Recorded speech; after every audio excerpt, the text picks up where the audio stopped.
بسم الله الرحمن الرحيم والتين والزيتون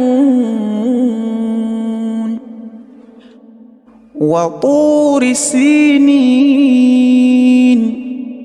وهذا البلد الأمين لقد خلقنا الإنسان في أحسن تقويم ثم رددناه أسفل سافلين إلا الذين آمنوا وعملوا الصالحات فلهم أجر غير ممنون فما يكذبك بعد بالدين